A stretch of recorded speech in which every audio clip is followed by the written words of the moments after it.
that she was an African woman.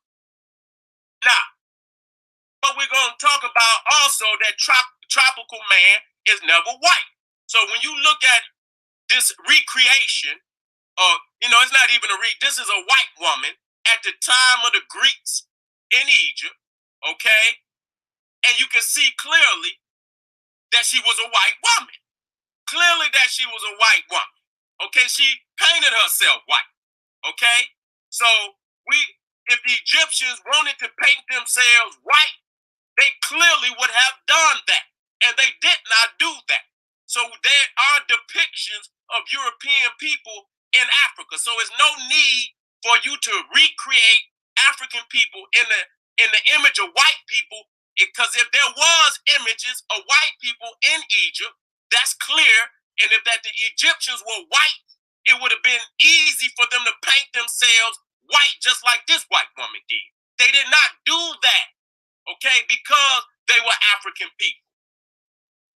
Right here, we're looking at some of the hottest countries on earth.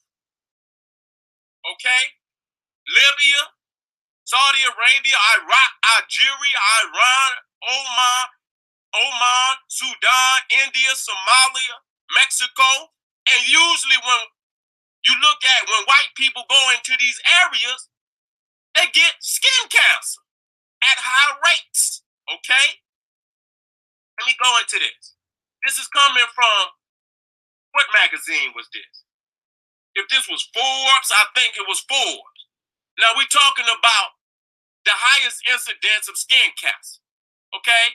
Australia and New Zealand have the highest incidence and mortality rates of melanoma in the world, according to Australia's Department of Health and Aging.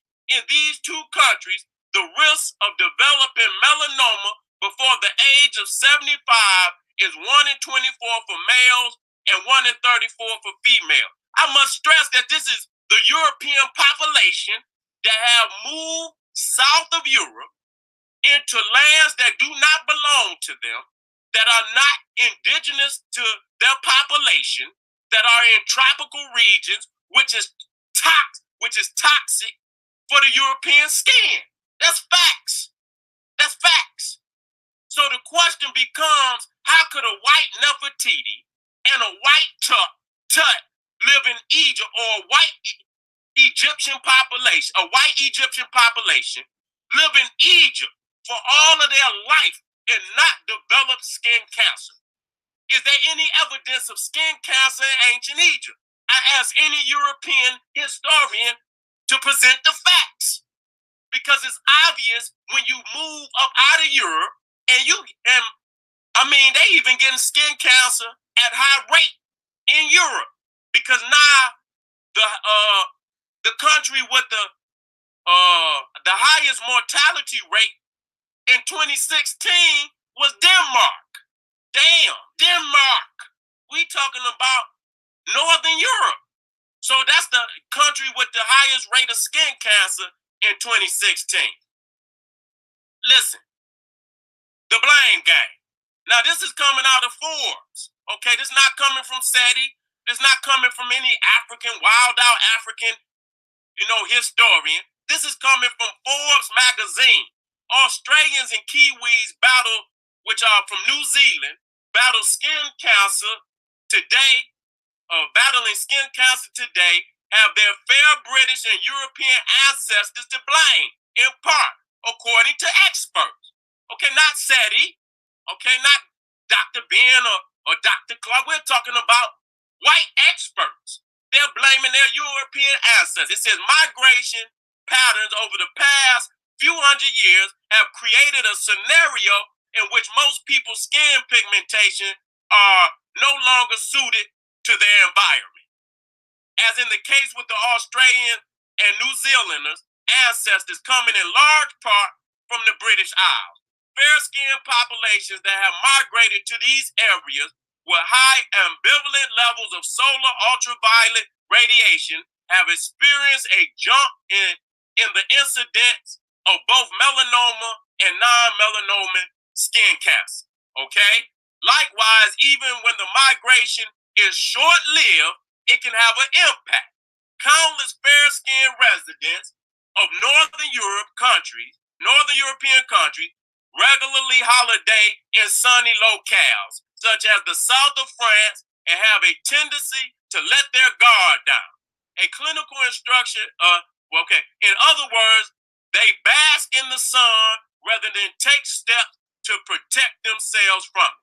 Okay? Now, if going to southern France is a threat of giving white people from the north skin cancer, what the hell is Egypt going to do? When Egypt is damn near twice or 3 times hotter than southern France. Studies have shown that while there is generally an increase in the incidence of melanoma as latitude decreases closer to the equator, mortality for melanoma is 4 to 6 times higher in Nordic countries than in Mediterranean countries.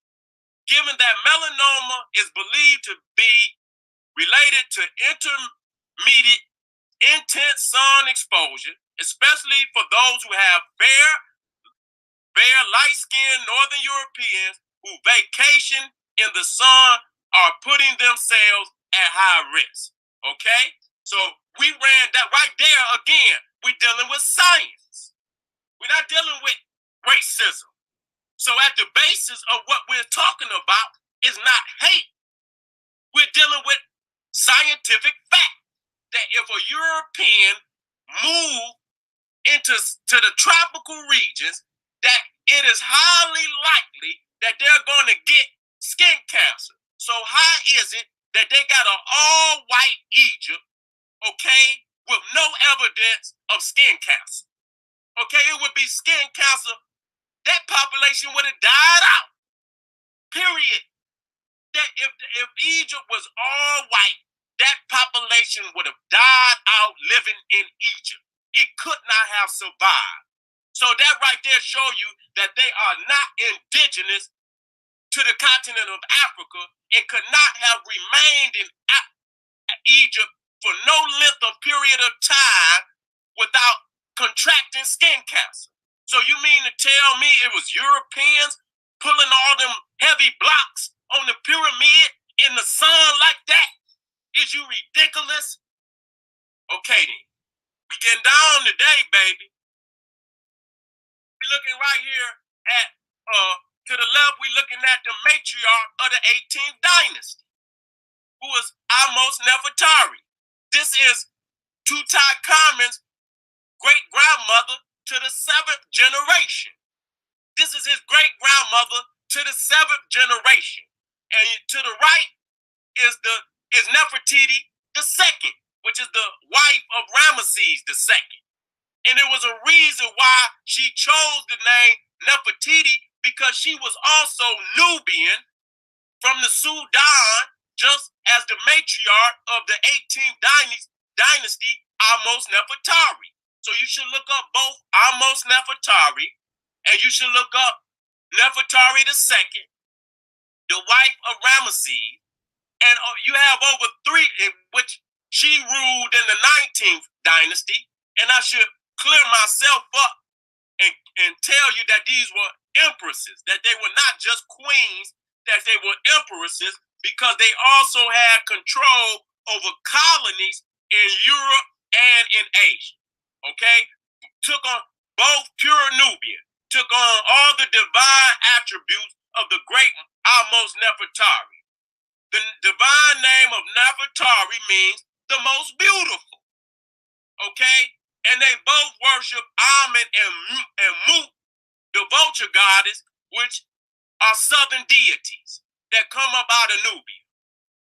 And Ramesses loved Nefertari II so much that he built her one of the most elaborate tombs ever constructed in all of Egypt at Abu Simbel. And it's the earliest temple built to a woman in world history. Okay?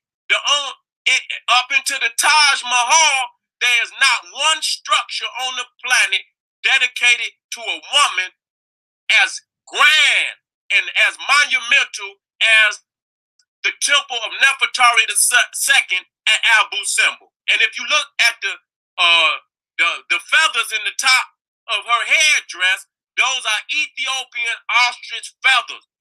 We dealing with cultural DNA right now. We're dealing with cultural DNA right now. We're showing you many of the symbolisms of Nefertari II come from Ethiopia. Okay?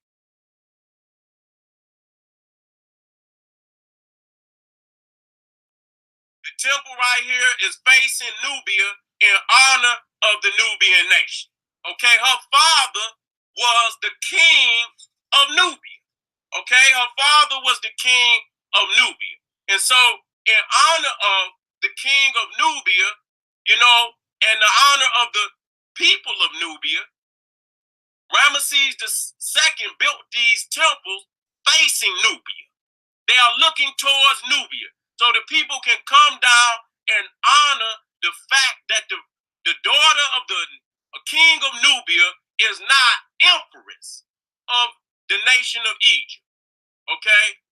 Depiction of white people in ancient Egypt. Clearly, there were depictions of white people in Egypt. Okay? And you come over here and you see an indigenous Egyptian. So if they wanted to paint themselves white, they would have done that. They did not do that because they were not white. That's clear. And you can see that she has a natural woolly hair. You can see the braids. You can see the headdress.